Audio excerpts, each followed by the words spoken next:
Insurance में हूँ। हाँ तो इंश्योरेंस वाले, मैं ये कहूंगा कि ये जो लोग नहीं नहाए ना, इनको बोलो नहा के आ जाए, कुछ तृप्ति हो इनकी। हाँ, ये तुम्हारी बात सही है, ये तुम्हारी बात मानी, हाँ ये बात तुम्हारी मानी, हाँ हाँ ये बात मानी, हाँ बोलो।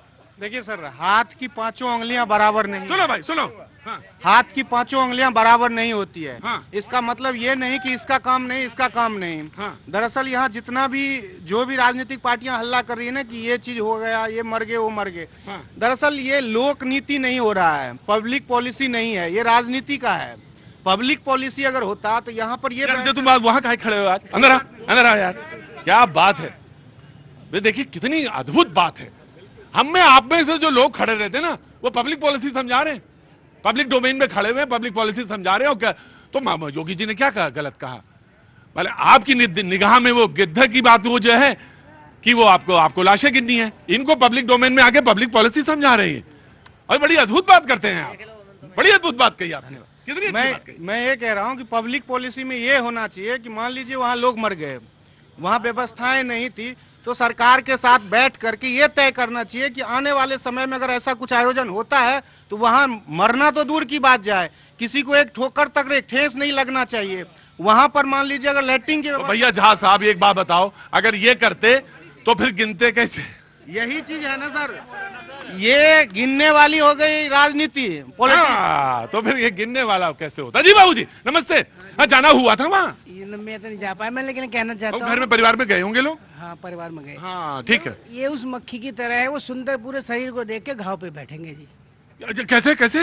भले पूरे शरीर को देखेंगे? मक्खी हाँ। वो पूरे सुंदर शरीर पर नहीं बैठेगी जी, हाँ। वो घाव पे ही बैठेगी, तो वो इनके लिए एग्जाम्पल है वो।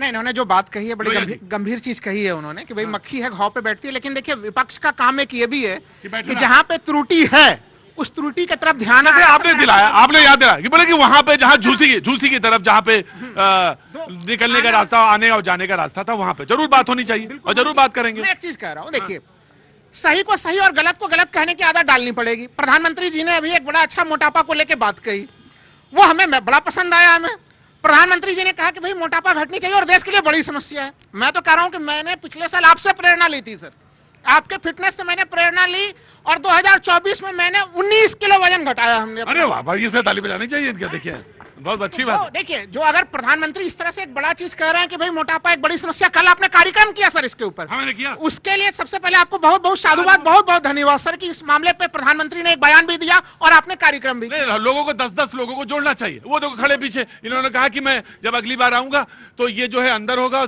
सीना आगे होगा। हाँ बिल्कुल ऐसा ही होगा। मैंने इस वर्ष 2025 में लक्ष्य रखा है कि 15 किलो और पीछे अपना वजन ले जाऊंगा मैं। 24 में 19 किलो, 15 केजी 25 में। तो ये देखिए मैं कह रहा हूं प्रधानमंत्री अगर इस तरह का काम कर रहे हैं, स्वागत योगी कथन है। लेकिन अगर योगी जी ने, वो कुंभ एक बड़ा महाकुंभ था, कौन इनकार कर रहा है बड़ा, लेकिन जब मुख्यमंत्री जी कहते हैं कि 100 करोड़ लोगों का इंतजाम है और वहां पे अगर 65 करोड़ लोग पहुंचे और अगर लोगों की जान चली गई तो उसके ऊपर हमें सवाल उठा के बात करनी पड़ेगी। एक स्त्री यहाँ खड़ी थी और उसने कहा, वो चली गई, उसने कहा 4 लोग होते हैं घर में और घर में ही वो 4 लोगों के बीच में व्यवस्था नहीं बन पाती और व्यवस्थाएं टूट जाती हैं। और तो हम 100 करोड़ की बात कर रहे हैं, 65 करोड़ आ गए, पूरी दुनिया नहीं सर, अच्छी बात है ना। आप सर मैं आ रहा हूं, मैं आपके पास तो आंकड़े ही हैं वो वाले, मुझे मालूम है। मैं कुछ उसका सुनहला पृष्ठ भी खोल दूं, सुनहला पृष्ठ भी। हमने पूरी दुनिया के लोगों को बुलाया, वो आए, हर बार आते हैं वो, इस बार भी आए और उन्होंने देखा कि ये है कुंभ। कुंभ का मतलब ये है, सिर्फ रिलीजियस मामला नहीं है वो तो मेरा है। मैं स्नान करूंगा तो मुझे मालूम है कि मुझे रिलीजियस एंगल भी है, आध्यात्मिक एंगल भी है, उसका एक कल्चरल वाइब्रेशन भी है, वो भी बहुत महत्वपूर्ण है। जी, ये 64 करोड़ लोगों में भारत में हजारों लोग डेली मरते हैं। हाँ। कांग्रेस वाले सब जानते हैं। हाँ। पर मैं सिर्फ 2 शब्द पर बोलना चाहता हूँ, आध्यात्मिक बात। बोलो जल्दी। वो जब ये कि आज मैंने आत्मा और परमात्मा 2 शब्द पढ़े, सुबह से ही मन में आ गई। हाँ हाँ। अब आत्मा में त्रेता युग में राम जी आए थे। हाँ। तो अच्छा काम करके देश को सोने की चिड़िया बना के राम जी चले गए जी।